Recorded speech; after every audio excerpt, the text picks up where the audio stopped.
Good morning, Senate Agriculture back from a break. We're going to spend some time with Vermont Maple Sugar Makers Association. Looking forward to this conversation. We all know what maple does for our state. And who would like to lead off the discussion? I'm happy to go ahead. Yes.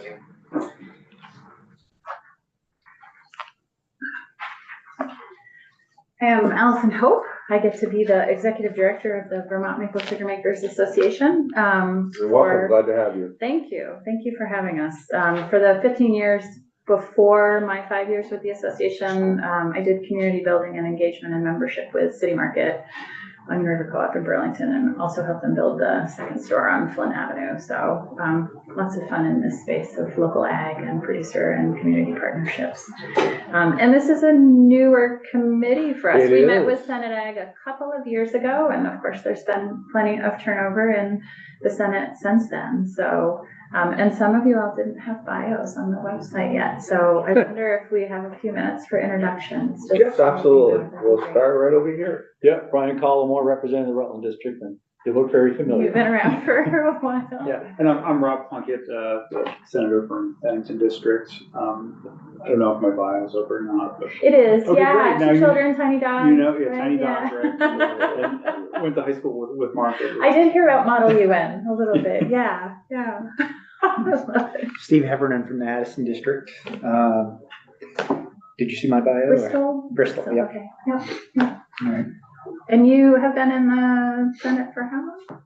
4 weeks. Okay. It's a So little less some than newer Yeah, senators. yeah. All right. Yeah. Very good, very new to Very this. new. Great, Can't you see the great. scars on him, Allison? Thank you for your service. It's Thank a you. lot of work for not much pay. Appreciate it. I'm glad you acknowledge that. Yeah, trust me, someone tried to get me to run years ago. Martha Heath tried to get me to run when I lived in Westford, and I looked at the pay and I looked at my full-time job and I looked at the schedule and said, I'm not really sure I could pay my mortgage this way. I'd love to, but cannot make that work. Good for you. Joe Major from Windsor. I know my bio's not up for whatever reason. I've given it to her, but much like a colleague, I've been here for about 4 weeks as well. He's a huge Buffalo Bills fan. So getting ready. Sorry, That's Senator still Major. happening. Yeah. He's in mourning just a little bit. We're all mourning with him. Yeah, we So- feel your pain. I love to read more on paper, so I actually brought our testimony on paper, try to encapsulate the state of Vermont maple in That's good. in six. I think in 6 pages or less is a little difficult, but I thought I'd go over some of the highlights, and then of course our board chair and Mark from UVM Extension can help answer any questions or add more. But I'm sure all of you are familiar in some way, shape, or form with the maple industry. I mean, as I was cleaning my house to move out of the house that my son grew up in Westford, I found some of my kindergarten spreadsheets and, sort of worksheets and coloring pages. And a couple of them were, here's the tree, here's the sugar maker, here's the, galvanized bucket that we ask folks to no longer use because it doesn't comport with food safety regulations. And so it sort of is baked into our culture in Vermont. And an awful lot has happened since I was in kindergarten and since the industry started, with the Native Americans here in Vermont. So wanted to share some of what that looks like and also who the association is. To encapsulate all of the association's work, I sort of put it in 4 buckets. So marketing, advocacy, partnerships, and education. And our 2 cornerstone consumer-facing marketing events are the Big E. I don't know if you're all aware as newer senators that you own a building in Massachusetts on the grounds of the Eastern States Exposition, and that building is going to be 100 years old in 2029. So it was built in 1929, and the state supports that building even more so now as it is aging and has some deferred maintenance with all sorts of money. Which the history of this committee is Senator Collmore and myself have been on Senate institutions. and Senators Plunkett and Major are on institutions as well back Okay. with me, so they're going to learn a lot more about that building. I bet they are, because I And the think there's some deferred big maintenance. asks in A little bit- front of And the you. deferred maintenance. A little bit today, I believe. We see a little bit from time to time, and the association has had a booth there since at least the 1960s. That's like the paperwork I can find. So one of the cornerstones of that building is the association. As you can imagine, as a small nonprofit representing hundreds of producers, managing a booth with volunteers out of state for a 17-day fair when the building is open from 10 in the morning to 9 o'clock at night is a year-round effort and expensive. So last year was a banner year. Ticket gate sales at the Biggie were about 1.7 million.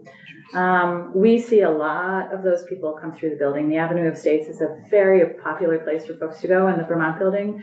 The agency does a nice job in curating booth space and brings in a lot of vendors that people really want to see. So we get a lot of repeat customers and we get a lot of folks who are brand new.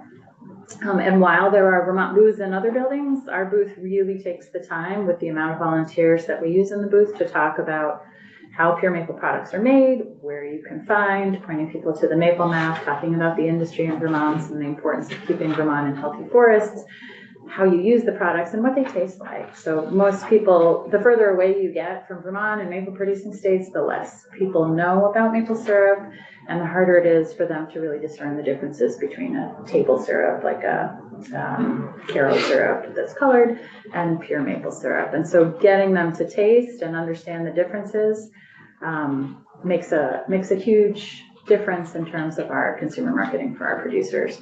And then the other end of that spectrum is Maple Open House. The one point I do want to make about the Biggie is that in a banner year like last year, we made about $230,000 in sales. Our net proceeds from all of that, given the hotel expense, the travel, the volunteer stipends, and the product expenses that we pay to our producers, was maybe $56,000. And half of that is a check that we send back to the Agency of Agriculture for building commissions. Mm-hmm. And so a long-standing hope of ours is that at some point we can work out a collaboration where for nonprofits and producer associations, we reduce those commissions. The commissions are 12% of gross profits. Next year, we have to reapply for our booth for another 3 years, and next year those commissions will go up to 15%.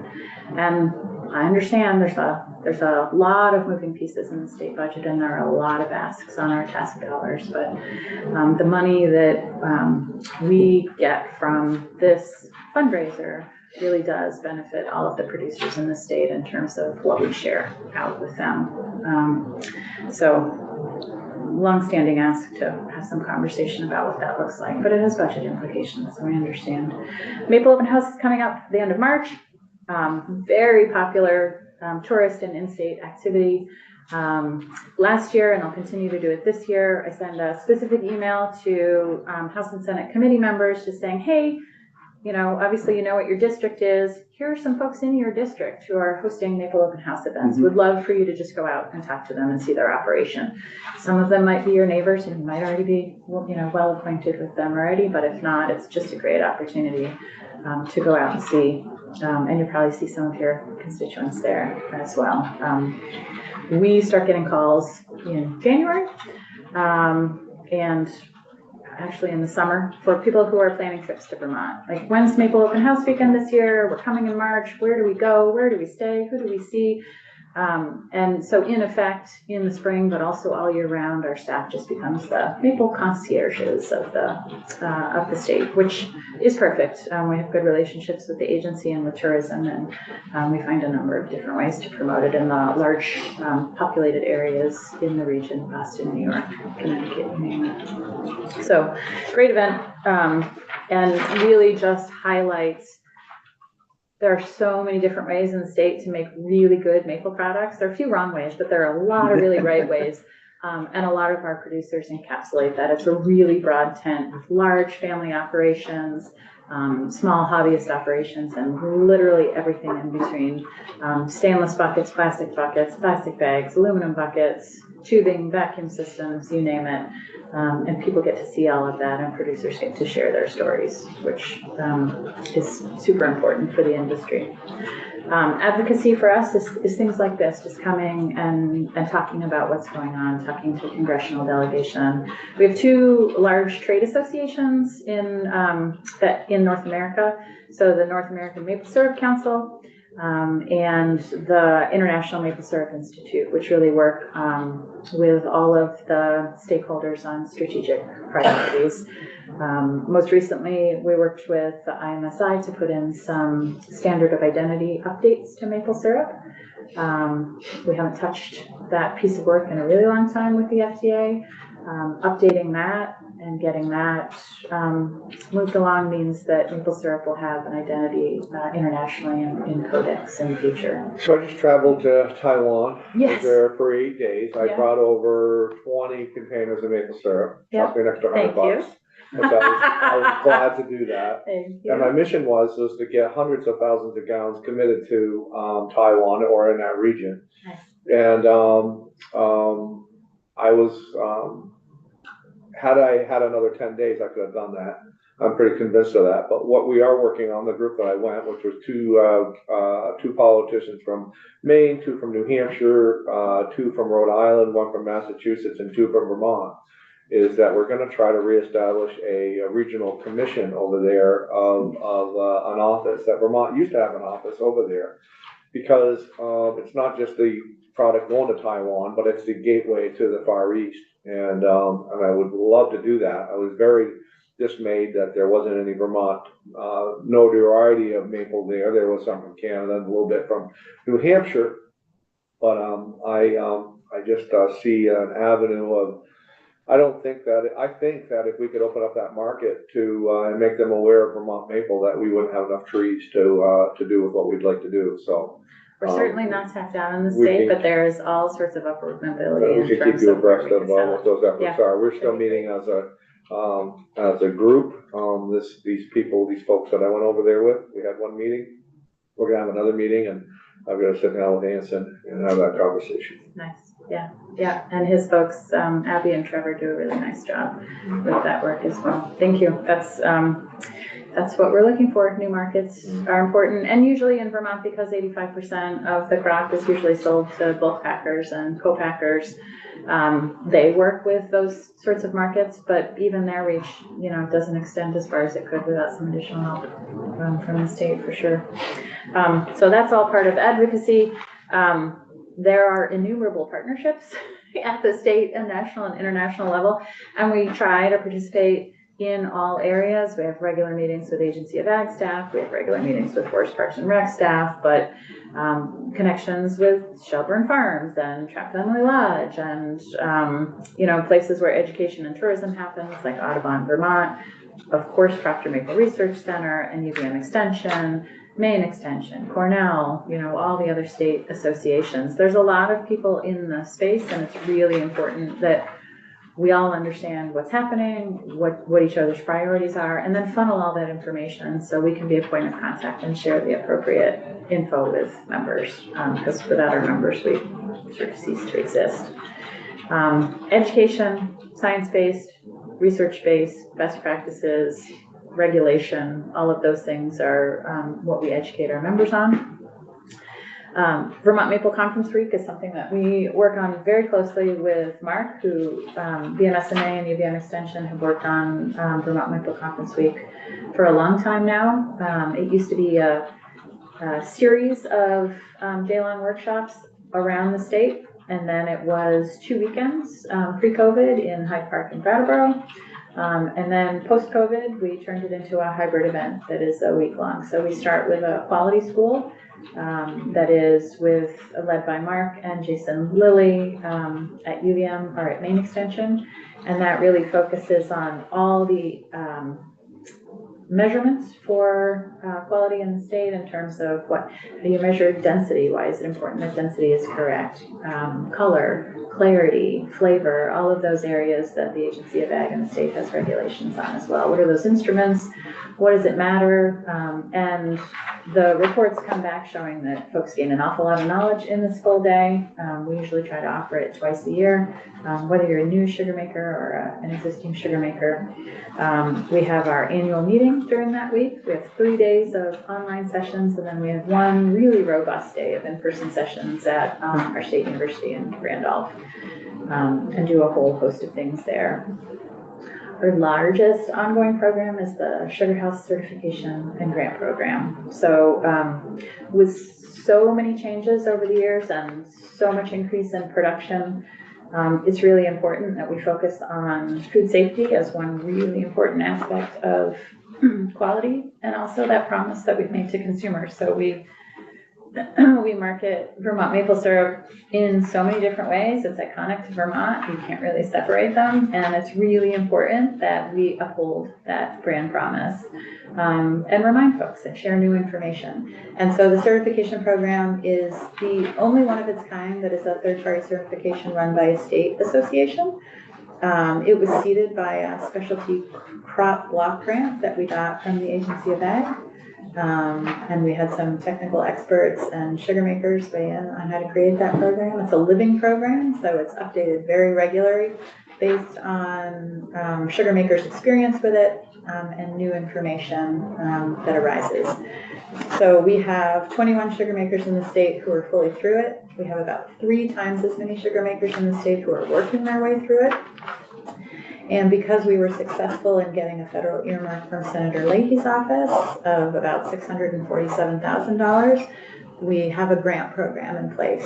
So you can go through the certification program, meet with our certifier, we'll go through all of your documentation, we'll tour your operation, and then we write up a corrective action list. And when you get your corrective action list, you can then apply to the grant program. And because we got to create the grant program, we can make it low barrier. There's not a lot of paperwork. We do enough to check and make sure that you're doing the work that you're supposed to be doing, that it comports with food safety. But it's not hard to get into that program. The idea is that we got this money to make sure that producers have access to resources that they need to make improvements. So we've given away almost $200,000 in the last couple of years, and we'll be asking the SBA, which is where our grant comes through, for an extension on that. We asked for a 5-year project. We got budget funding for a 5-year project, but our paperwork was for a 3-year project. So we will be able to spend this in 5 years, but we need the 5 years to do it. So we'll be talking to them next week about that. But it also allowed us to have something that no other state association has, which is a part-time FTE technical food safety expert on staff to run this program. So Ellie Palmer is our certification manager. She's worked for quality assurance at Butternut and Runamuck, 2 large bulk packers in the state, and she has a food science degree from UVM. So she's well qualified, and it's a wonderful way for us to also share that knowledge with other maple producing states. So she will go to conferences with me and present on those topics to other sugar makers. And she also works part-time for Mark at UVM Extension on some of his grant work. The maple economy. We think we have about 3,000 sugar makers in the state. We probably have about a third of those as members of the association. I like to think of us as the public radio of the maple industry, which means that whether you're inside the tent or you haven't decided to come inside the tent yet, whether you pay your dues or you don't pay your dues, we're here to benefit the entire industry. It's more than helpful if you join, so that we can have that two-way conversation, but we really are here to benefit and represent the entire industry. I put a chart in here. You'll notice that over the last 20 years, the production in Vermont has grown about 460%. That's a huge number in 20 years. And I'm not sure I can think of any other industry in the state that has grown that much. And there are a number of different reasons.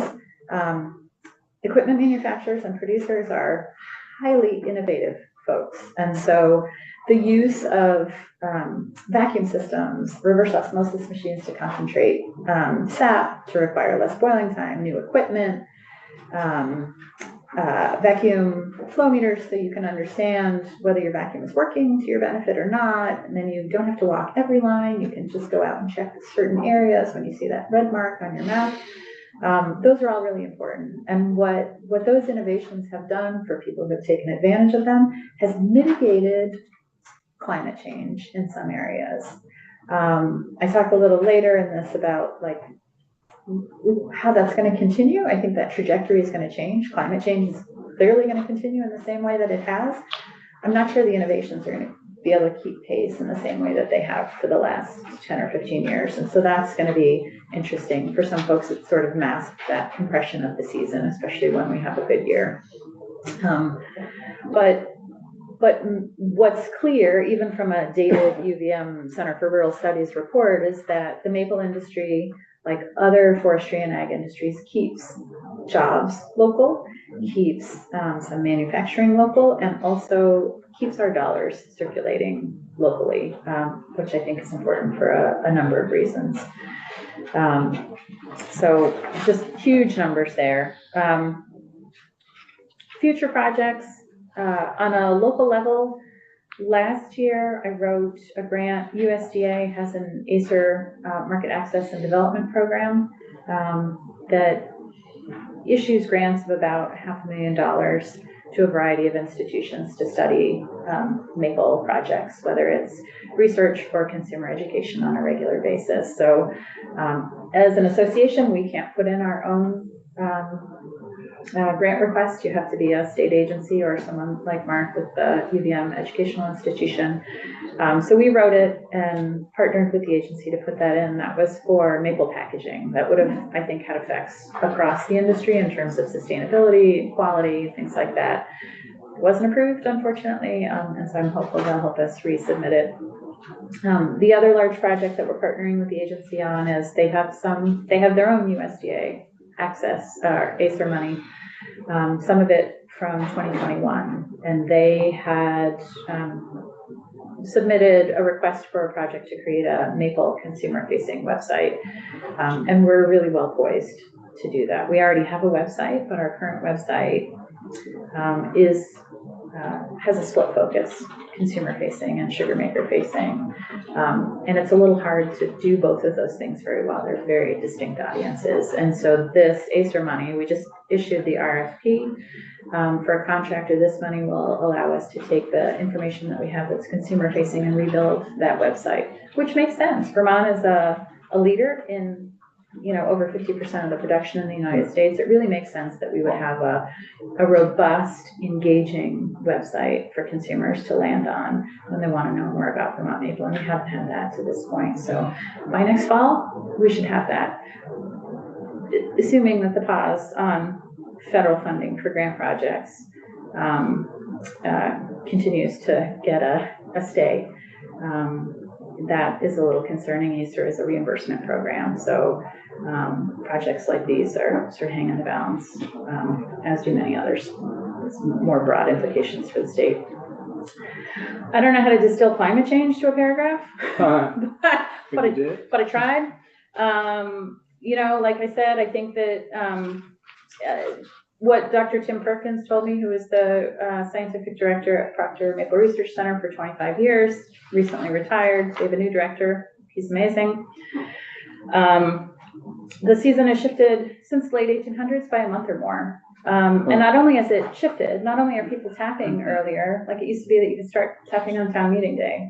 If you're a backyard hobbyist, that is still the case. That's no longer the case. And we shifted our winter conference to sort of recognize that it doesn't make sense to hold a winter conference in January anymore. Most people are tapping by January, especially if you're larger scale. You'll see in the news that the Brannons in Fairfield, very large scale family sugaring operation, they start tapping in early December, and you'll see their reports on the news of sap runs and making barrels of syrup by Christmas time most years. So not only has the timing of tapping and the season shifted, but the season has also compressed.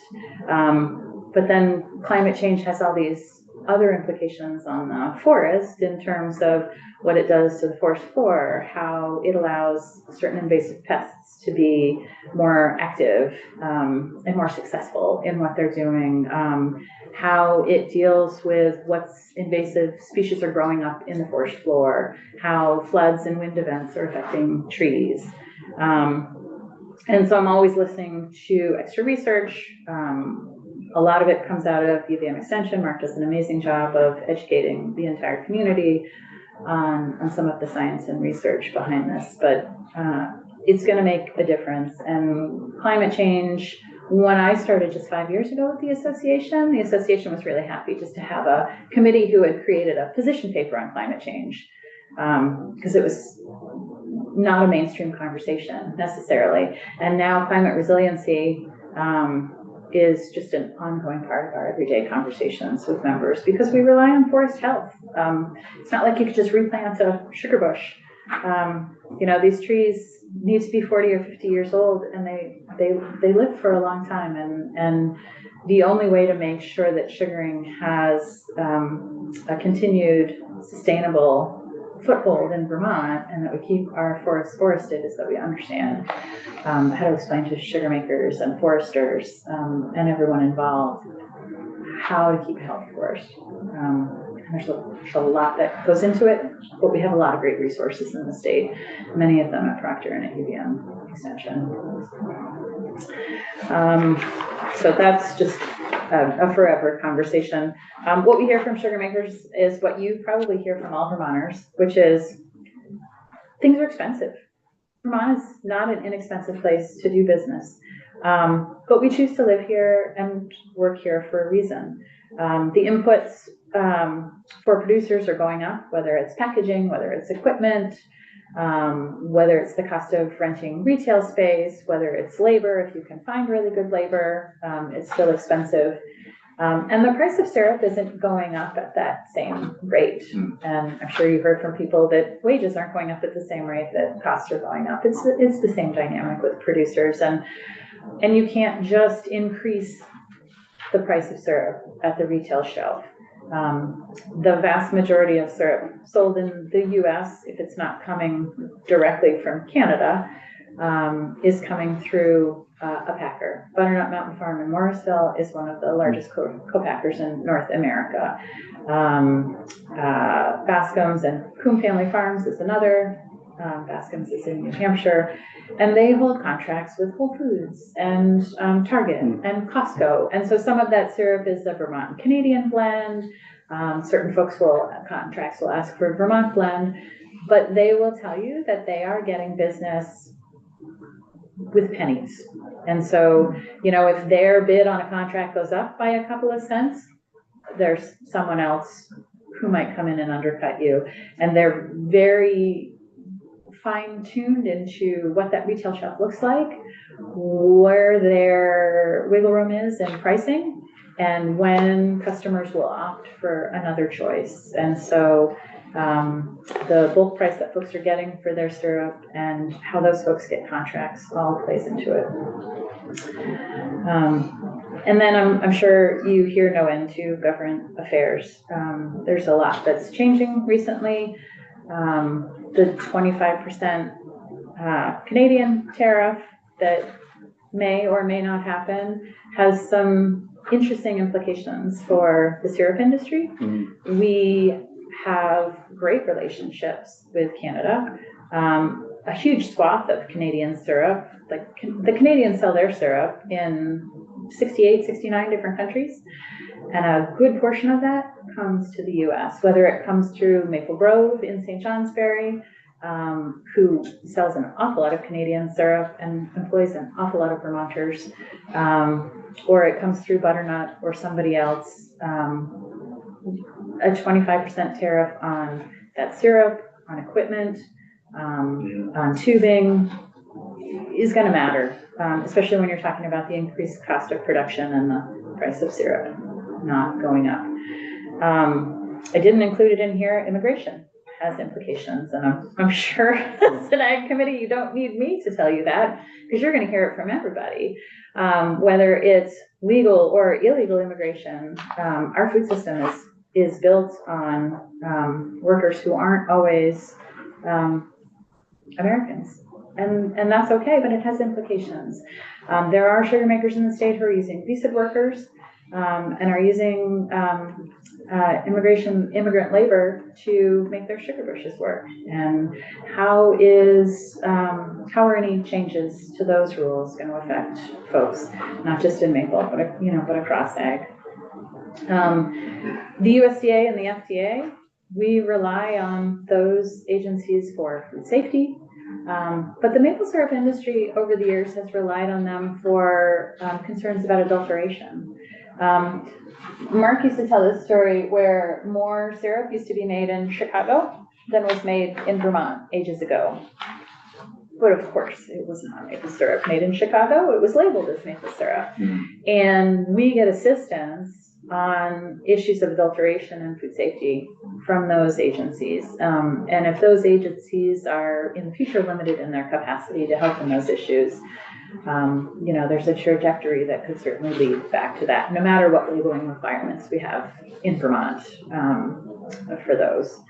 And we've also lost some state leadership at the USDA. It looks like you're going to meet with the deputy director of the FSA later this week, which is great. We'll miss John Roberts, the state director. Super communicative, always understood what was going on, would sometimes reach out to us before we could reach out to him. Sarah Waring at USDA Rural Development, I think we might have been the president of her fan club. Also a great communicator, also someone who really understood ag and rural development in the state, who no longer works for the USDA. So there's going to be a gap in leadership there. She was definitely a resource for a lot of us. And the pause on federal funding from this week is problematic in a number of different ways in terms of projects that we have in the hopper. Thankfully, our federal earmark, the way the SBA does the federal earmark is that we received that cash all up front a couple of years ago. So there's no reimbursement right there, and we can continue to host our employee and our food safety program and our grant program at the same time. But we work with our partners and our advocacy work to sort of create strategies for all of those things at the same time that we're thinking about how producers can be more successful, how climate change is going to impact them, and how we can share all this messaging with consumers at the same time. So in 6 pages or less, that's That was good. That's what we do. Thank you, Mr. Chair. So, the judge stayed that, or Yesterday, until yeah. Monday? A district judge. I think it was a short stay. Yeah. Yep. So that's gonna be interesting. Especially crop block grant money flows through to this. I mean, there's so much money that Yeah. flows through to the state from the feds. It's interesting is definitely one word for it. Mark used the example in the hallway that the grant money that just flows through our state institutions like UVM, the soft funding for research and education is a huge number on a daily basis.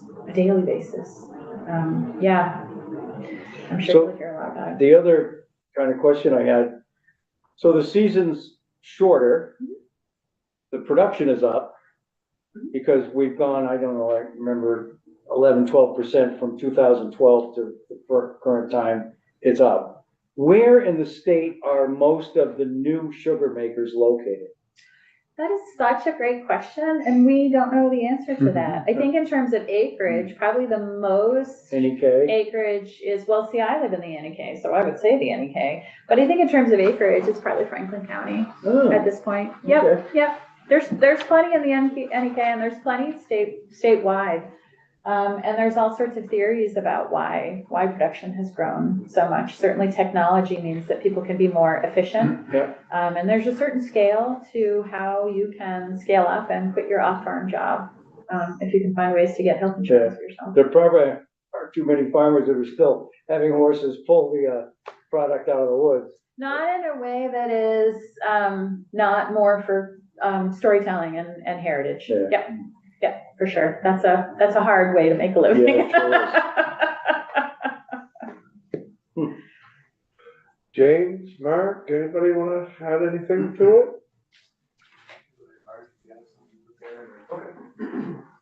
Thanks. Thanks, Andrew. Thank you. Morning. Morning.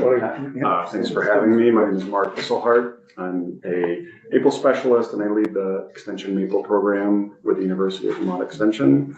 I'm definitely here in a role to educate and to share my knowledge of the science, but absolutely not here to advocate for anything. I'll make sure that's very clear, not in that role.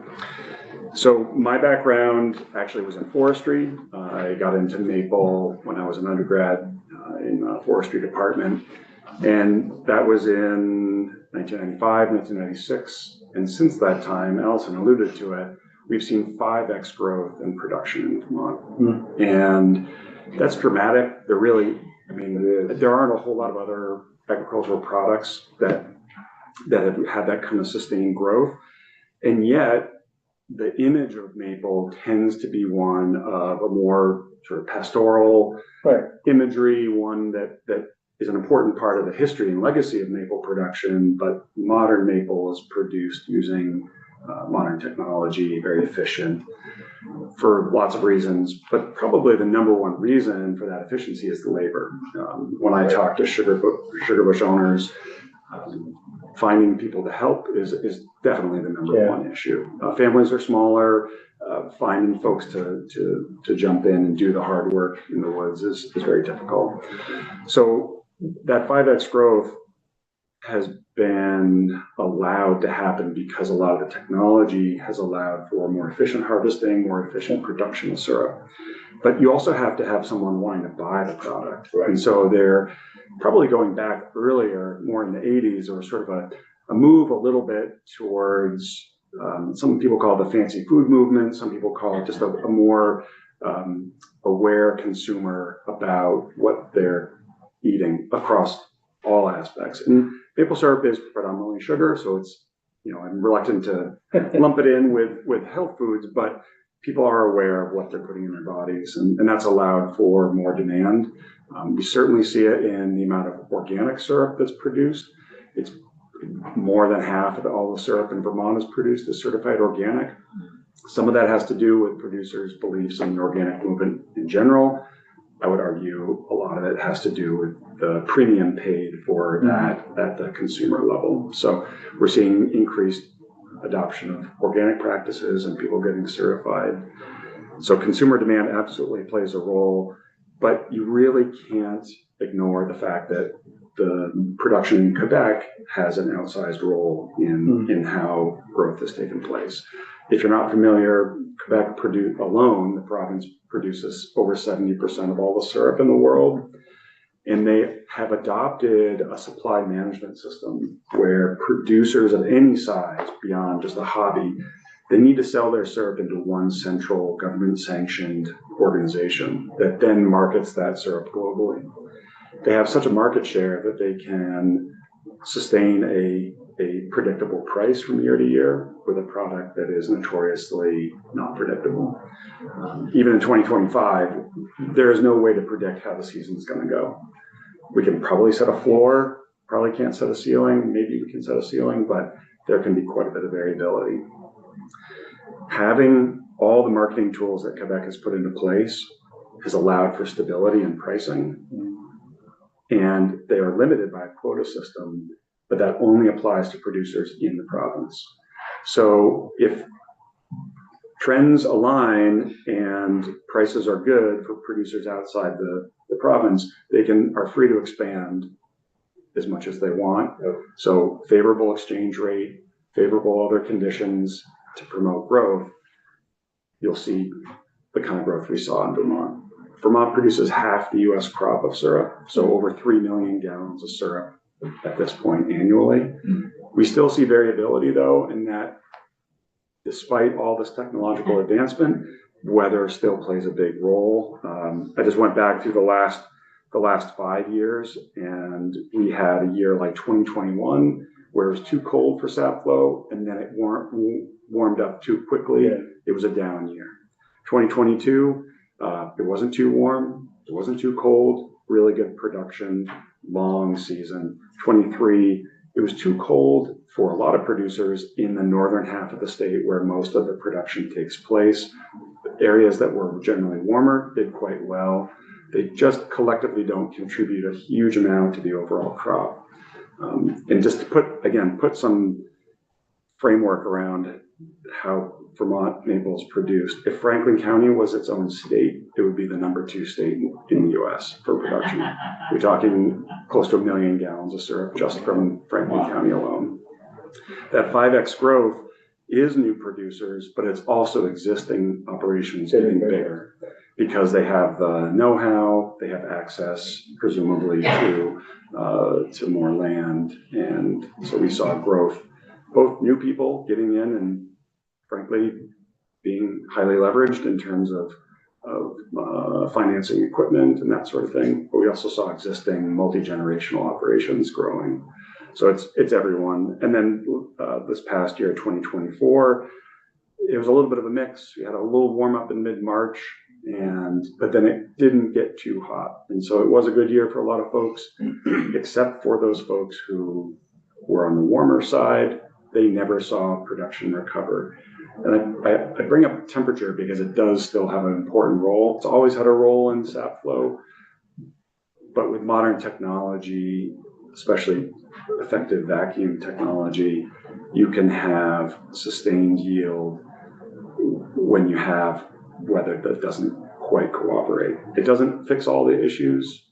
2012, if anyone is involved in maple knows that was a really big year. There's a pretty unique polar, I'm not a climatologist at all, but there was a unique polar event that had sustained high temperatures in Vermont. We had 5 days in the 70s in March, which is extremely out of the ordinary. We haven't seen a similar type event since, but that essentially shut down production for most operations. The quality of the syrup was really bad afterwards. So the concerns around climate change, I think Allison did a nice job outlining a lot of them.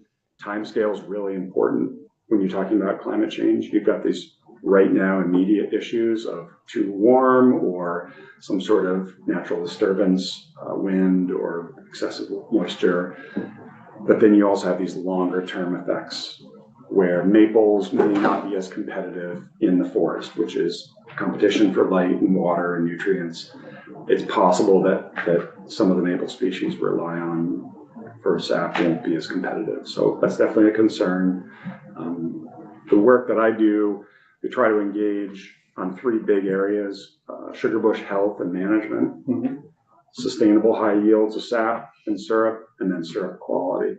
And the climate change issue kind of straddles both sustainable high yields and the sugar bush health issues. Maple is this unique product in that it's very visible in a place like Vermont, where maple, you can go down to any gas station, I guarantee, and within a mile, you'll be able to buy some pure maple syrup. That's not true in many places in the US or around the world. So it's woven into the fabric of our state. And yet you get just below the surface and there's a lot of details that a lot of folks don't understand, that you're focused all your production in a 4 to 8 week period, that even within that is really only a handful of ideal sap flow days. If those sap flow days do not arrive for some reason, production will go down despite all the best technology. Or you could have a year like 2022 where you had just the right conditions and it was a great production year. So something that's very traditional still has a really important part in a modern agricultural economy. It's also important to recognize that it's happening in the woods. And I would argue that the forestry aspect of it and the agriculture aspect of it can sometimes fall between the cracks. It's embraced, but it's not always fully housed within one sort of discipline of forestry or agriculture. So I'm happy to answer questions about where things are headed. I think there are limits to what technology can do as far as promoting sap flow. We do recognize that we are taking more sap than we ever have. So I'm part of a research project at UVM where we have tapped trees at the highest level vacuum possible at a traditional, what we call gravity sap flow treatment, and then ones where there's no tapping, all in the same stand under the same conditions. We're into our 12th year of this project, what we're calling a long-term study. 12 years is a blink in the eyes of a maple tree. So we're not making any grand statements about sustainability at this point, but it's the kind of work that needs to be done to build the case of, is maple inherently a sustainable practice? We have so far not seen any significant detrimental effects to the health of those trees that are tapped versus not tapped.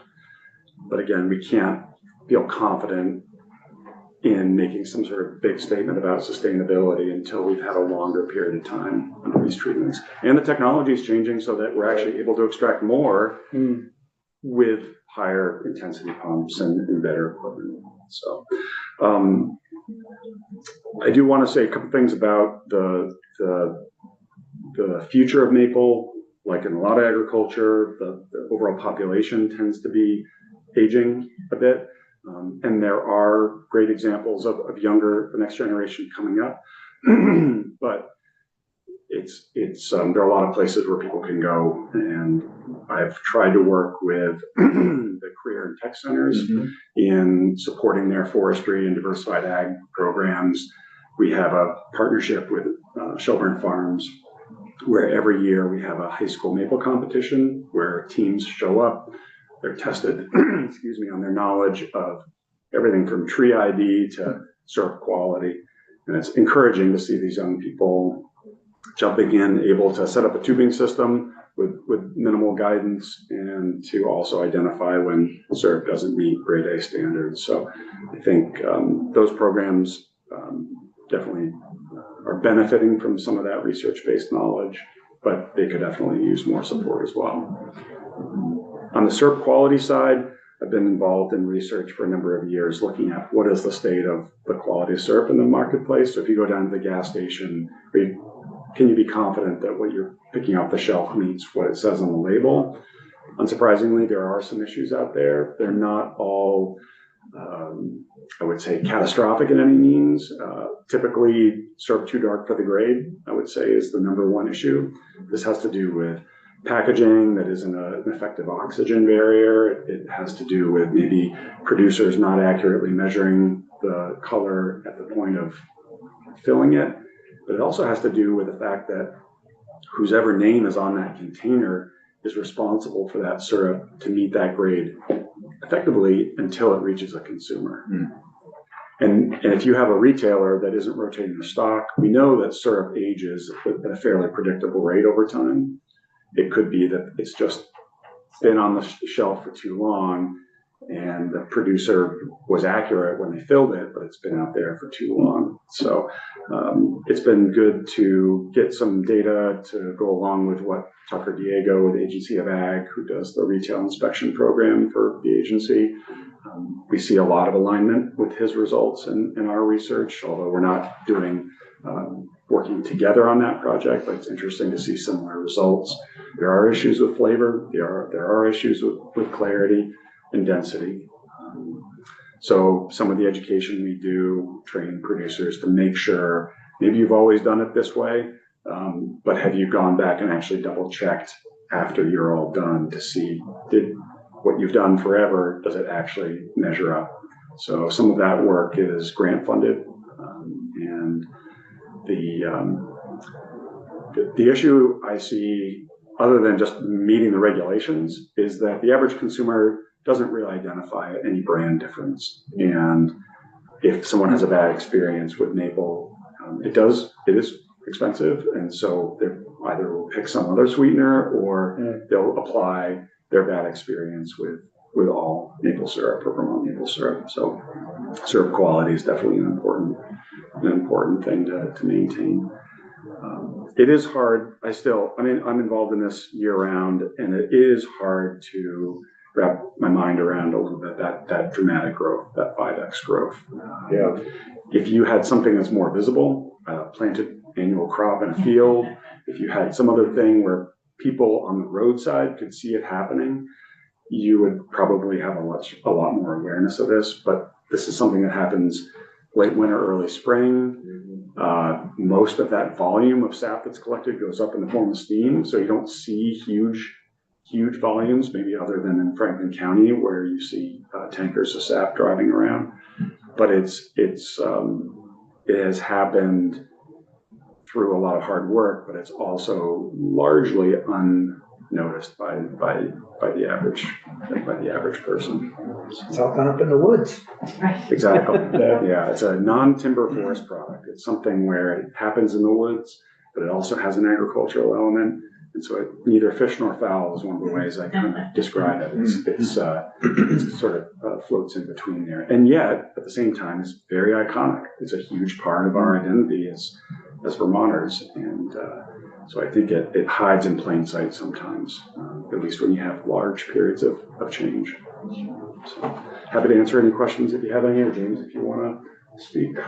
I guess just a couple short remarks. Thanks, Mark.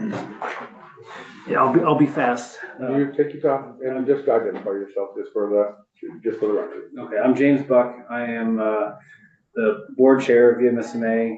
Happy to be here. Thanks for having us. Yeah. I work for the association on a volunteer basis. I'm a full-time engineer by day and a sugar maker farmer by heart and at night. And so it's my passion. And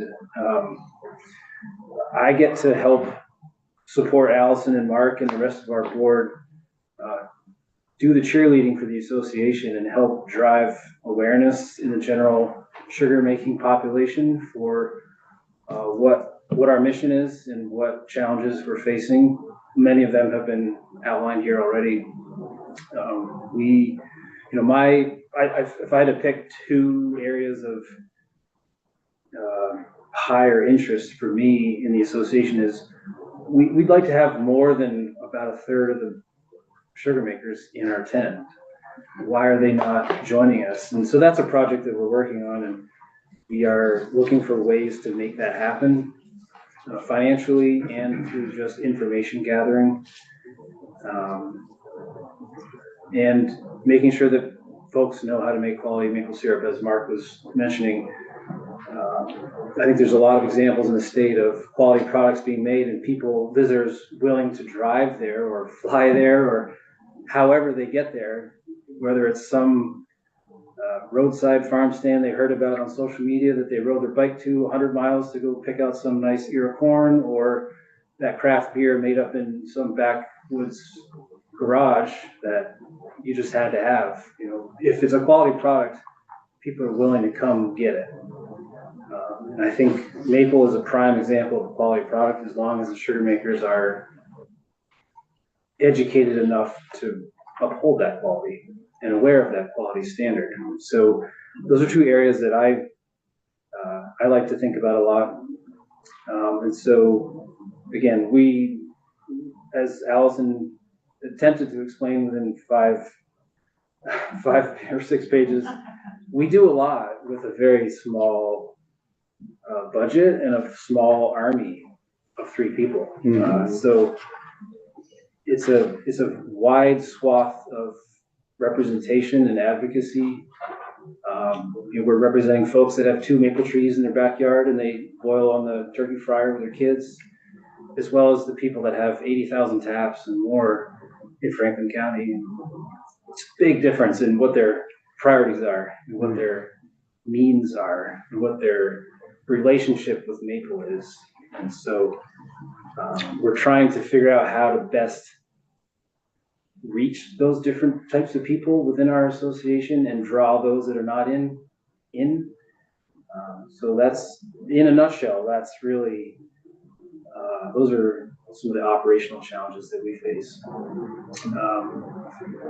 I will say, we have a number of board meetings throughout the year. We're going to be hosting one in May at the end of the season at the Proctor Maple Research Center. We'd be happy to extend the invitation to any of you folks who would like to attend and hear more about some of the issues that we're working on and get some firsthand, fresh, hot off the press season updates in May. So we'll extend that invitation more formally, but just wanted to share that here. And also can answer questions, probably not as eloquently as Mark or Allison, but happy to take any questions. Committee? Almost, I'm good. I got a great product. I Yeah. think, I don't know how we would have this committee without having you folks here. Appreciate it very much. We do recognize the value that Maple does with our state, for so many reasons, not only for the product, but the image. As you can be aware, there's not a marketing tool that doesn't have a picture of a maple tree or anything. So, I would love to see ways to, how we could expand, the market. As I said, when I was over there, I worked hard on that, and I would love to find a way to, for Vermont, not to have to rely so much on Canada for the pricing part of it. As of right now, you talk to a lot of your sugar makers and with respect to Canada and the buyers, because we are depending on that market, but you sometimes hear referred to as a cartel. So it would be great if we could find a way for Vermont to, not only take control of that, the Maple name, but also the Vermont name, and put those two together so that, as what you have said, there can be a difference in product. There's not a marketable difference in the product, but if we could take Vermont and Maple and tie it together and open up new markets, I believe, you folks are in the industry, but I believe as a cheerleader for you that there is a way to do that, and I would love to see. My vision is for Vermont to take the lead on this as a state, to support you, to go to these trade groups, further out, even halfway across the world, to find a way to open these markets up.